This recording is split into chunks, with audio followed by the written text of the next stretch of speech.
Ayon sa DepEd.gov.ph, ang Pilipinas ay mayroong 60,429 school na nagpo-provide ng basic education to learners. Ang elementary school ay nasa humigit kumulang 43,090 na 71% ng kabuuang bilang sa bansa. At sa video na ito ay aalamin natin kung ang mababang paaralan nga ba ng Madaymen, Tibungan, Benguet ang maiituring na pinakamataas na paaralan sa Pilipinas. Kaya tara, samahan niyo po muli kami sa bagong adventure na ito. Simulan natin ang video. Ang ating elevation ngayon is 2,550 meters above sea level.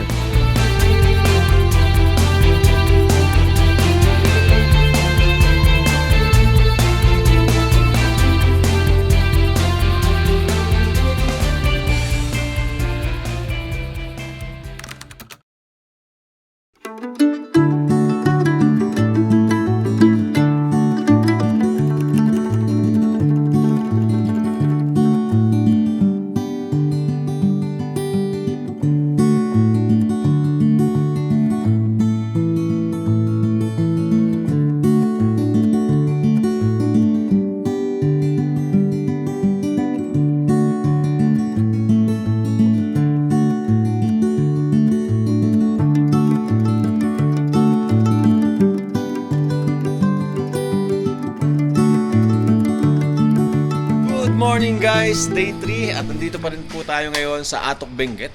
Ito po yung tinuluyan natin. Yan yung ating nakikita ngayon. Yan po yung ating view, yung Halsima Highway. At ayun naman yung second highest point. Yan.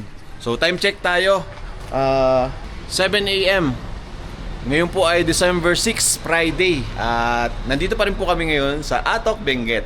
Natagalan kami kahapon dito sa Mount Olis kasi napakaganda ng view. At hindi na po kami natuloy kahapon doon sa Bugyas dahil nga po sa malakas yung ulan sa dadaanan natin. So ngayong araw, hindi pa namin alam kung saan ang destination namin. Pero tanong natin mga kasama natin. Ayan. Nagre-ready lang po kami para makabiyahe tayo ng mas maaga kasi kahapon sobrang ang tagal ng pahinga namin. So, ito mga kasama natin. Ano par? Yes, par. Saan tayo par? Madaymen, par. Madaymen. Ayun. May nahuli akong tutubi. Laki naman ang tutubi mo, par. Pag ito, Kanyang par. tinusok ka niya, si Jollibee. Parang Jollibee na rin. Ang laki, oh. Ayan pala yung gamit ni J4, guys. Air 3. Kaso walang laman loob, oh. Ay, naku. Parang manok na kakatayin. Okay, so ang biyahe po namin ngayong umaga ay papunta po tayo ng Madaymen. Ang tinatawag nilang Little Alaska. Tapos after nun, papunta tayo, pababa tayo, papunta ng Lobo Lake. Backdoor yun guys, medyo mag-off-road lang tayo ng konti para naman di tayo bitin. At masubukan natin yung MT-450. So ligo lang kami and then let's go. Gamit na gamit ko yung jacket, oh. Di na ako nagdala ng jacket na panlamig. Ito na mismo yung gamit ko guys, oh. Yung jacket ng SEC. Alright, tara, let's go. All set. Ayan, ready na po tayo guys. At dito po tayo magmumula sa Atok, Benguet. Dito pa rin, suki-suki sa Riken Star Restaurant and Bake Shop. Dito kami nag-almusal, hapunan, nag-check-in sa aming pangatlong araw. At kaninang umaga, nagpalipad ulit kami dito. Ang ganda ng paligid. Mas maganda po yung clouds ngayon compare kahapon doon sa Mount Olis. Napakasolid talaga dito sa Cordillera. Grabe. Alright, so ngayon po, ang magiging biyahe namin ay papunta po tayo ng Madaymen. So pupunta kami doon sa elementary school ng Madaymen. At saka titingnan natin kung alin pa talaga yung pinakamataas na elementary sa Luzon, kung yung sa Mount Pulag o yung sa Madaymen. At after po namin sa Madaymen, papunta naman tayo ng Lobo Lake. Yung backdoor yung dadaanan natin. So, ayan, kasama pa rin natin si J4. Yun, oh, si Ka Immortal. Ayun si Ka Immortal. Ayan, dito na kami nag-breakfast ulit. Solid yung serving dito. Ang dami nilang mag-serve. Magpapagas po muna pala kami, baka wala ng gas station sa taas. Ito pala eh. Ito pala, may gas station dito. Wala palang premium, puro unleaded o regular. Hanap pa tayo. Kailangan namin ang premium.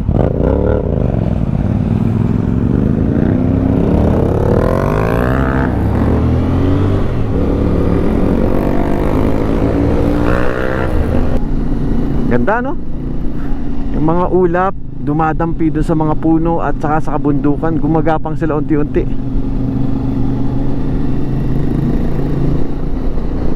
Yan, magiging biyahe natin nasa 35 minutes, tapos 19 kilometers lang.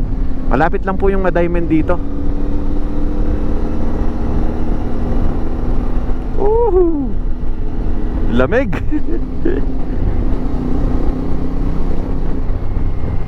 Ayun, oh. Literal, matatouch sa atin yung sky. Woohoo! Welcome guys sa second highest point. Ayan, oh. Ay, ganda. Solid, napaka-solid guys, oh. Woohoo! Ay, solid. Ganda. Ang liwanag. Kasi lagi ko ito natsetsempuhan, makakapal yung ulap. Kaya hindi natin makita yung ganda ng kabundukan dyan sa harap na yan, no? Ganda guys. Grabe. Ang ganda par. Solid. Wala kami mahintuan, ah. Guys, nakita namin yung papunta sa Hidden Garden, yung hindi natin napuntahan kahapon. Yung paakyat pala doon. So sisilipin natin. Uy! Tara, silipin natin yung Hidden Garden na hindi namin napuntahan kahapon. Maaga pa naman eh. Ito. Itong kanan na to, Barangay Katubo, Barangay Hall.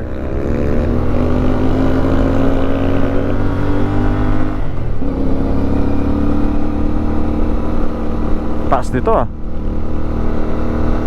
Taas, ah. Ayun na yung Madaymen, no? Katubo. Ito par, Hidden Garden sa baba. Dito tayo. Hidden Garden, tara. Ayan, Hidden Garden. 2 minutes.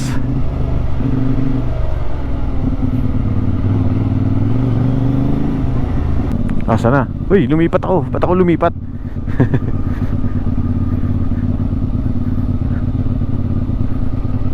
Ayun, Hidden Garden dito sa baba.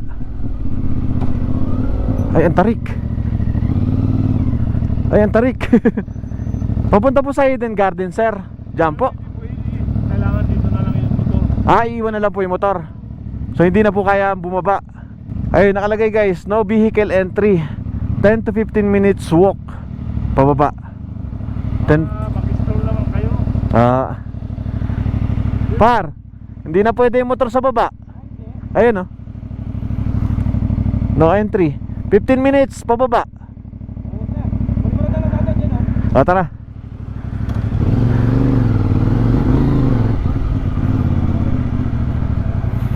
Yun. Medyo mahirap po kasi yung mga boots namin pang lakad. Sakit sa binte, sa paa. Guys, ayun na yung Madaymen, natatabunan ng ulap. Ayun, dun pala tayo dadaan. Ayan. Iikot pala tayo, gaganon, no. Okay, palipad lang muna kami ng drone. Hindi na kami bababa. Malayo ang babaan, no.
So ayun guys, nagpalipad kami ng drone.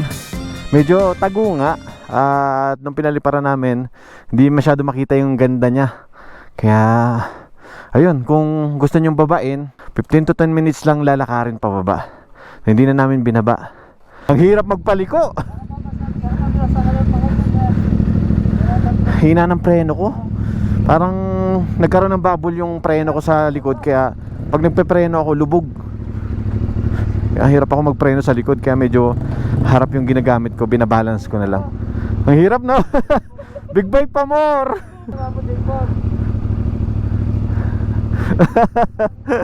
Ito po yung hirap pag big bike, pag mabibigat yung mga motor mo. Hindi basta-basta makakaliko pag hindi mo alam yung diskarte. Buti na lang tinuturo ni Ka-Immortal kung paano yung tama at kung saan ka makakatipid, makakasave ng energy sa pagpapaliko ng motor. Dito kasi sa Cordillera, medyo alanganin yung mga parking, mga likuan. Ayan, diretso na po kami na Madaymen. Tara!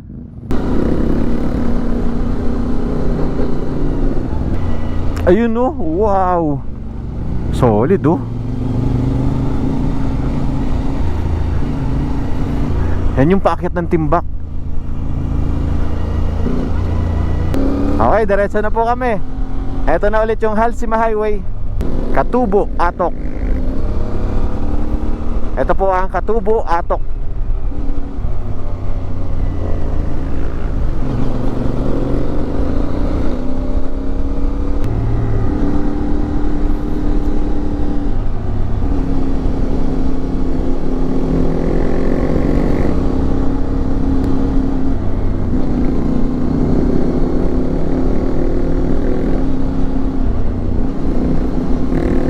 Ito na po yung papunta sa Mount Timbak.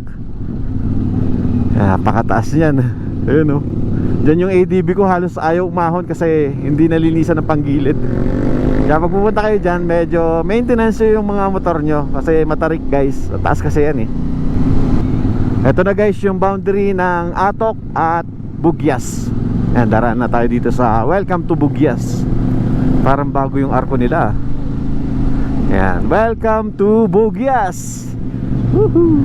Grabe yung daan dito, guys, oh. Tingnan mo, oh, snake, oh, dyan sa mapa. Nasa 11 kilometers lang yung pupuntahan namin, pero 21 minutes. Dahil dito sa liku-likong kalsada, hindi ka makakapagpatakbo dito ng mabilis. Kaya talagang i-enjoyin mo yung liku-likong daan dito. At saka yung ganda ng kapaligiran, no? Benguet 2nd District Engineering Office. Laki, ah. Laki naman ang building nila.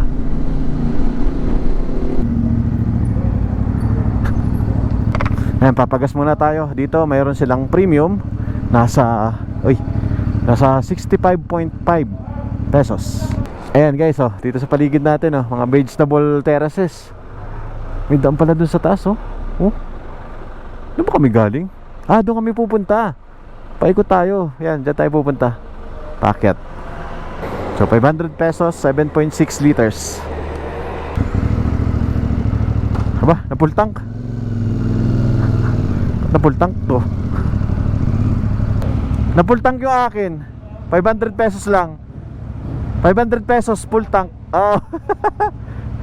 Base sa ating mapa, nasa 8.3 kilometers, 17 minutes yung lalakbay natin. Makakarating tayo ng Madaymen. Welcome na Tubling proper. Na Tubling, carrots, oh. Dito pala magandang view, guys, sa taas, oh. Para kitang-kita mo yung green ng mga pananim nila. Pag kasi nasa baba ka, nakikita mo yung yung gilid lang, kaya medyo brown. Pero pag nandito ka sa ibabaw, kitang-kita mo yung green. To BSSMC Madaymen.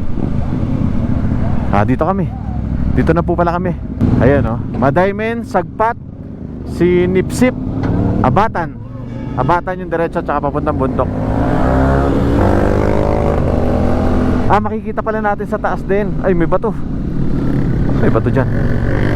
Matarik, oh. Woohoo! Dito yung mga tao nagtatrabaho naka-jacket, nagtatanim naka-jacket. Pag sa atin yan, tagaktak na yung pawis natin yan. Woo! Ay, ganda, oh. Ay, ganda. Napaka-solid oh.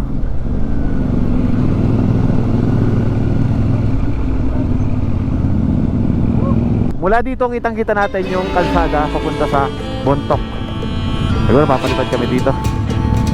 Palipad tayo, no? Sayang, sayang.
Uy, ang taas namin, para kaming drone. Ay, may landslide. May maliit na landslide dito. Napaka-solid guys, oh. Itong bundok na to, puro pine tree eh. Pero yung katapat niyang bundok, puro vegetable terraces na. Ang daming gulay, oh. Pechay, oh. Ay, hindi, cabbage ata to.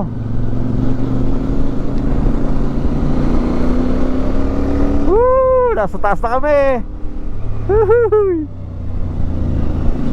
Grabe, ganda. Ganda ng kabundukan, oh. Eto kahapon, natatanaw lang natin to sa Mount Olis. Ngayon, nandito na tayo. Eto yung cell site na pinagmumula ng signal doon sa Mount Olis. Kasi nga, yung signal nila o yung cell site nila is hindi na gumagana. Hindi nila sure kung bakit hindi na pinapagana. So itong part na to guys, yan yung Kapangan, doon pa sa likod na yan, yun ata ang Ilocos kung hindi ako nagkakamali. At nandito kami sa taas. Dito kami papalipad ng drone habang maliwanag pa kasi mamaya puro ulap na naman to.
Nakakalula.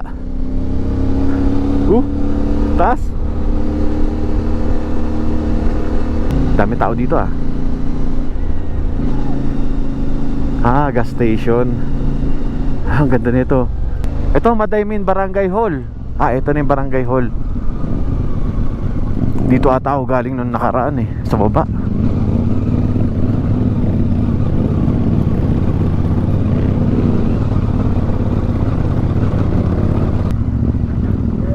CLES. Okay guys, nandito na po tayo ngayon sa Camilo Lucaben Elementary School. Ito yung elementary school dito sa Madaymen. Pero ang pangalan niya is Camilo Lucaben. Tingnan natin kung ilan yung elevation dito. Malamig dito sa part na to. Mataas tong part na to, no? Ito na tayo pinakamataas na part. Ayan, guys, ang elevation nitong elementary school dito sa Madaymen is 2,560 meters above sea level. Tapos tanong natin kay J4 kung ilan yung sa Mount Pulag kasi hindi pa ako nakakarating doon. Tingnan natin. Confirm par. Confirm par, 255. Ano sa ilan sa'yo? 2560. 25. Oh, nag 255. Oh, nag yun. Oh, yun. Then, Above average. so confirm. Sa Pulag ilan? 2,300 plus lang. 2,000.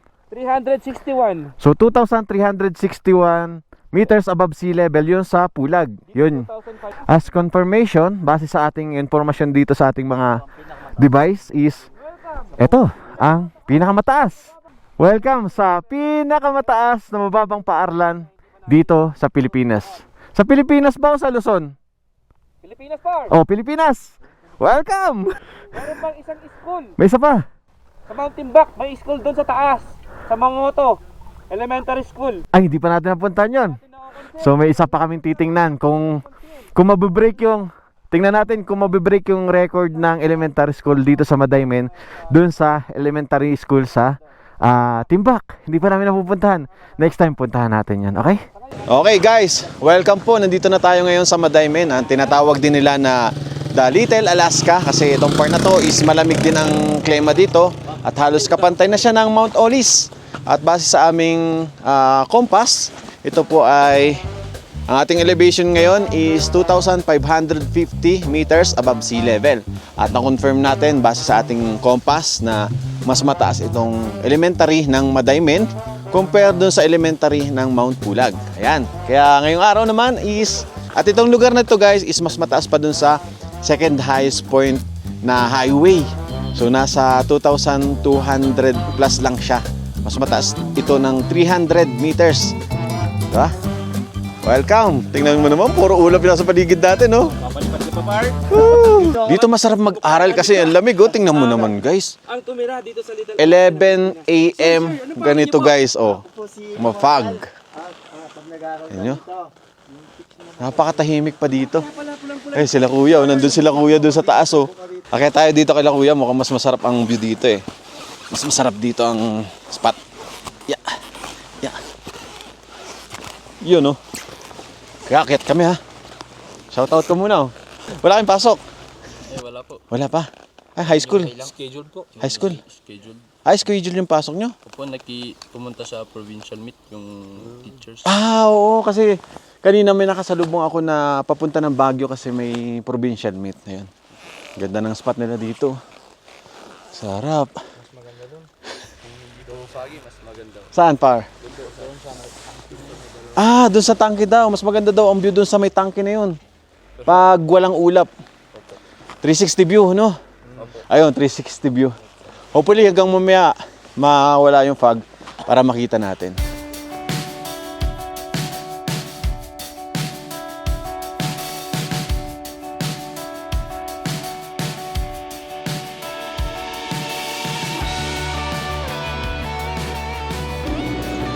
Yun guys, hindi na tayo makakapag-drone ngayon kasi puno-puno ng ulap. Hinintay namin na medyo mag-clear para makapag-drone shot tayo. Kaya lang wala eh. Negative. Ayun, at least na-confirm natin na ito yung pinakamataas na mababang paaralan dito sa Luzon. Tingnan natin yung nasa Mount Timbak kung may tatalo pa sa record ng Madaymen Elementary School.